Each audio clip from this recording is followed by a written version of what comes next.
इस वीडियो में एक और प्रॉब्लम हम दिसंबर 2023 नेट पेपर का सॉल्व करेंगे।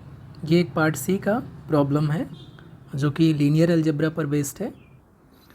और अगर आप डिफ़िकल्टी का लेवल 5 स्टार में मैं बताना चाहूँगा कि ये 2 स्टार है। मीन्स कि अगर डिफ़िकल्टी का लेवल 5 स्टार पे हम मेज़र करें तो ये 2 स्टार इसको डिफ़िकल्टी के लेवल में हम जज करेंगे। तो ये मॉडरेट लेवल का ये क्वेश्चन है लीनियर अलजेब्रा का, लेकिन एक पॉइंट पर आपको दिक्कत हो सकती है। 3 ऑप्शन यहाँ पर इजी हैं, लेकिन एक जो ऑप्शन थर्ड है उसमें आपको यहाँ पर प्रॉब्लम हो सकती है। तो चलिए शुरू करते हैं। यहाँ पर एक क्वाड्रेटिक फॉर्म दिया हुआ है, Q X Y Z defined है इस तरीके से। तो हमें देखना है कि which of the following statements are true. हमें ट्रू स्टेटमेंट ढूंढना है, कौन कौन से जो स्टेटमेंट है वो ट्रू है। तो फर्स्ट स्टेटमेंट में कह रहा है there exist a non zero vector u in Q cube such that q of u is equal to zero. यहाँ ध्यान देने वाली बात है कि ये जो फंक्शन है वो भी q से रिप्रेजेंट किया गया है, और यहाँ पर जो q है ये रेशनल नंबर को रिप्रेजेंट कर रहा है, q क्यूब, यानी कि ये वेक्टर स्पेस है ओवर क्यूब रेशनल नंबर जिसका डायमेंशन 3 है। या आप ये कह सकते हैं कि कार्टेशियन प्रोडक्ट है q का 3 टाइम्स। तो कह रहा है फर्स्ट ऑप्शन में कि there exist a non zero vector u in q cube, means कि ऐसा वेक्टर जिसके तीनों कंपोनेंट क्या होंगे, रेशनल होंगे, और ऐसा होगा कि ये कंडीशन को सेटिस्फाई करे, यानी q ऑफ u ये ज़ीरो के बराबर हो जाए। फिर सेकेंड ऑप्शन में कह रहा है there exist a non zero vector in r cube such that q of u is equal to zero. फिर थर्ड में कह रहा है there exist a non zero vector in c cube such that q of u is equal to zero. और fourth option में कह रहा है कि the real symmetric 3x3 matrix A which satisfies this condition for all x y z belongs to R is invertible। तो हमें अगर थोड़ी सी भी लीनियर अलजेब्रा की इंफॉर्मेशन है तो हम जानते हैं कि अगर कोई क्वाड्रेटिक फॉर्म दिया हुआ है, यहाँ पर जो दिया हुआ है क्वाड्रेटिक फॉर्म, तो क्वाड्रेटिक फॉर्म को हमेशा हम एक सिमेट्रिक मैट्रिक्स के रिस्पेक्ट में इस तरीके से रिप्रेजेंट कर सकते हैं, और वहाँ पर जो सिमेट्रिक मैट्रिक्स A आएगी उसको हम फाइंड आउट कर सकते हैं with the help of this expression. और उसको फाइंड आउट करने का फार्मूला भी मैं यहाँ पर मेंशन करता हूँ, जिसकी हेल्प से आपको A मिल जाएगा, और A एक बार मिल गया तभी हम बाकी 3 जो ऑप्शन है वो चेक कर पाएंगे। यहाँ पर ये फार्मूला है कि ये जो क्वाड्रेटिक फॉर्म है उसको रिप्रेजेंट अगर हम इस तरीके से कर रहे हैं तो जो मैट्रिक्स सिमेट्रिक मैट्रिक्स A होगी उसको हम इस तरीके से फाइंड आउट करेंगे।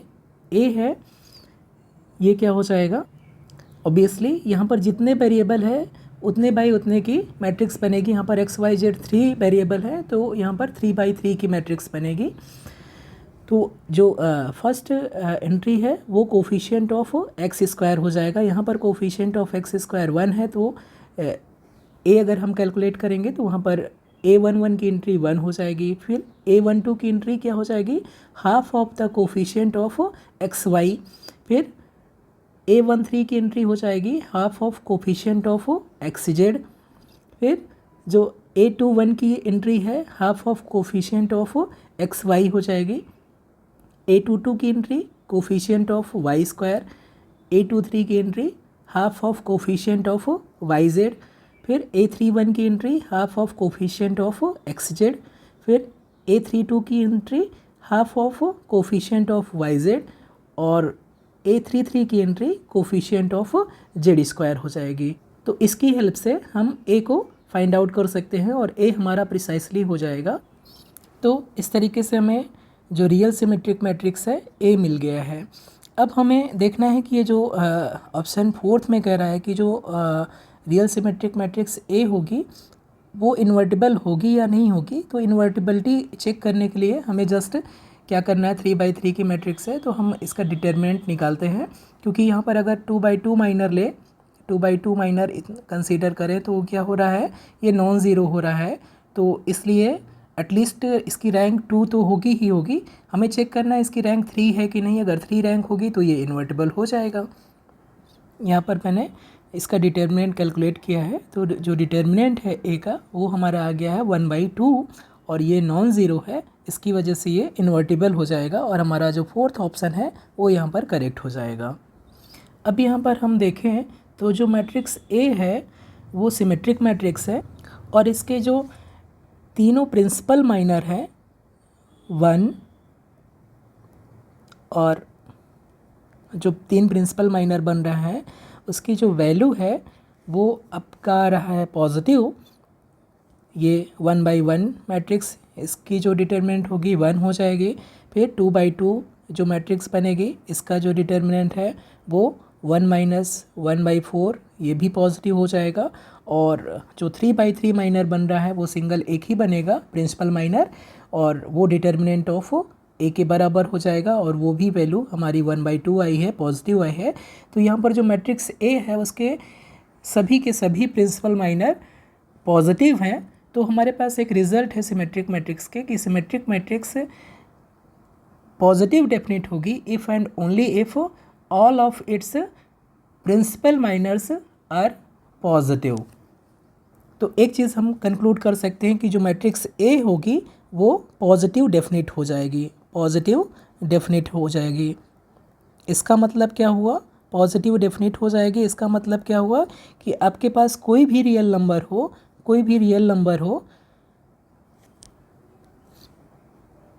इस टाइप से, कोई भी R3 में कोई भी वेक्टर अगर आप ले x y z आप ले रहे हैं, कोई भी वेक्टर R3 में ले रहे हैं, अगर हम इसे नाम दें x ट्रांसपोज से, तो जो x ट्रांसपोज a x की वैल्यू वो हमेशा क्या होगी, पॉजिटिव होगी for all x transpose not equal to 0।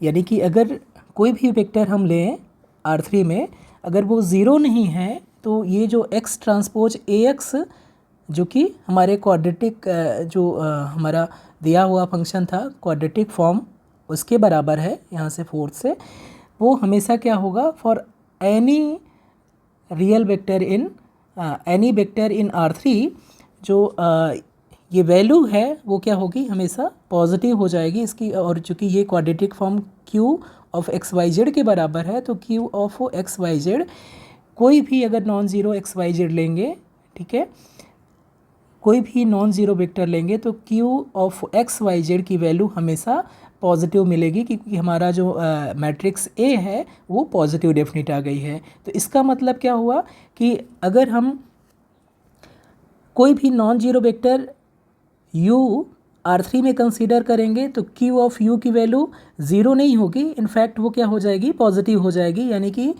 हमारे पास कोई भी ऐसा नॉन जीरो वेक्टर नहीं मिलेगा जिसके लिए q ऑफ u की वैल्यू 0 हो जाए। तो ये हमारा ऑप्शन नंबर सेकेंड ये हमारा इनकरेक्ट हो जाएगा। फिर ऐसे ही चूँकि हमें पूरे R3 में ऐसा कोई भी वेक्टर नहीं मिलेगा तो ऑब्वियसली ऐसा वेक्टर Q3 में मिलना इम्पॉसिबल ही है, क्योंकि जब हमें बड़े सेट में, लार्जर सेट में ऐसा वेक्टर नहीं मिल पा रहा है तो हमें छोटे सेट में कैसे मिल पाएगा। तो हमें ऐसा कोई भी वेक्टर Q3 में भी नहीं मिल पाएगा जिसके लिए q ऑफ u की वैल्यू 0 हो जाए, एक्सेप्ट कि u वेक्टर वो 0 हो। क्योंकि हमें यहाँ पर नॉन जीरो वेक्टर ढूंढना है तो नॉन जीरो वेक्टर जब भी हम लेंगे u, चाहे वो R3 में लें चाहे Q3 में लें, जैसे ही हम q ऑफ u की वैल्यू कैलकुलेट करेंगे तो ये अपने आप ही पॉजिटिव आ जाएगा, क्योंकि जो हमारा मैट्रिक्स A आया है वो क्या आ गया है, पॉजिटिव डेफिनेट आ गया है। इसकी वजह से कोई भी नॉन जीरो वेक्टर लेंगे तो उस पर हम q की वैल्यू कैलकुलेट करेंगे तो वो हमेशा पॉजिटिव आएगा। तो ये हमारा फर्स्ट और सेकेंड ऑप्शन इनकरेक्ट हो जाएगा।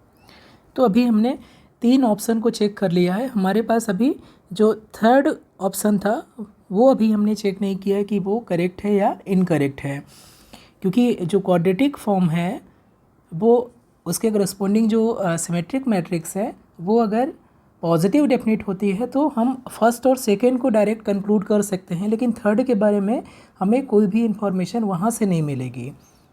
एक बात और है कि ये दोनों ऑप्शन इनकरेक्ट है। इसका मीनिंग क्या है कि जो हमारा क्वाड्रेटिक फॉर्म है या जो एक्सप्रेशन है ये दिया हुआ है इतना सा, ये जीरो होगा सिर्फ और सिर्फ जब x, y और z तीनों के तीनों ज़ीरो होंगे।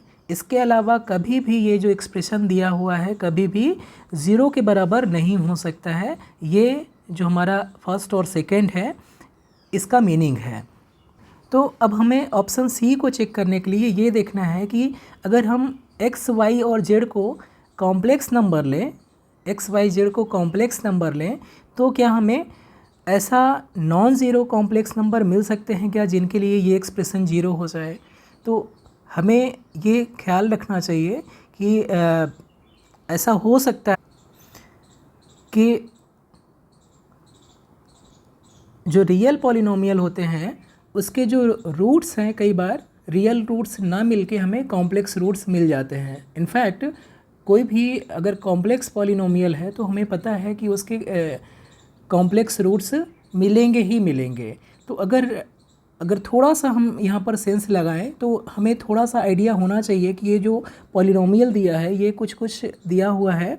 अगर हम यहाँ पर x, y, z तीनों आर्बिट्रेरी है, ठीक है, वेरिएबल है तीनों, लेकिन अगर चूँकि यहाँ पर हमें कह रहा है कि एग्जिस्टेंस की बात करना है, यानी कि हमें एक नॉन जीरो वेक्टर ढूंढना है, तो हम चाहें तो इनमें से कोई भी दो फिक्स कर सकते हैं, वाई जेड को या एक्स जेड को या एक्स वाई को या एक को फिक्स कर सकते हैं। हम इजीली फिक्स कर सकते हैं इस केस के लिए कि हम ये जो नॉन जीरो वेक्टर है उसको फाइंड आउट करने के लिए हम एक को अगर फिक्स कर दें या दो को फिक्स कर दें तो हमारा कैलकुलेशन या ऐसे नॉन जीरो वेक्टर को ढूंढना थोड़ा सा आसान हो जाएगा।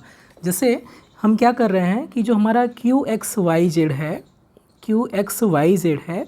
ये हमारा दिया हुआ है x square plus x y plus x z plus y z और प्लस जेड स्क्वायर, ये दिया हुआ है। अब हम यहाँ पर ये एज्यूम कर रहे हैं कि एक्स वाई जेड ये कॉम्प्लेक्स नंबर हैं। तो क्या ऐसा कोई एक्स वाई जेड कोई भी कॉम्बिनेशन मिल सकता है क्या कॉम्प्लेक्स नंबर में जिसके लिए ये q of x Y z की वैल्यू ज़ीरो हो जाए। तो चूँकि यहाँ पर एक्स वाई जेड कोई भी कॉम्प्लेक्स नंबर है तो हम यहाँ पर सेट कर सकते हैं कि हम एज्यूम कर लें कि जो y बराबर है ये 1 है और z बराबर भी 1 है। तो जो हमारा q ऑफ x 1 की वैल्यू ये क्या है, हाँ यहाँ पर नोट करिए कि ये जो y और z है ये हमने 1 एज्यूम किया है। ऑब्वियसली ये रियल नंबर हैं और रियल नंबर चूँकि कॉम्प्लेक्स नंबर का सबसेट होता है इसके लिए ये कॉम्प्लेक्स नंबर भी हो जाएंगे। अब इसकी वैल्यू अगर हम कैलकुलेट करें तो ये x square plus x plus 1 और प्लस 1 हो जाएगी, यानी कि x square plus 2x plus 2 हो जाएगा। और चूँकि ये x में क्या है क्वाड्रेटिक पॉलिनोमियल है और यहाँ पर अगर हम डिस्क्रिमिनेंट चेक करें तो डिस्क्रिमिनेंट कितना हो जाएगा बी स्क्वायर माइनस 4ac अगर हम कैलकुलेट करें डिस्क्रिमिनेंट तो यहाँ पर 2 स्क्वायर यानी 4 माइनस 4 इंटू a यानी 1 और c की वैल्यू 2 है तो ये कितना आ रही है -4 आ रही है। यानी कि ये जो पॉलिनोमियल है क्वाड्रेटिक पॉलिनोमियल है इसके एटलीस्ट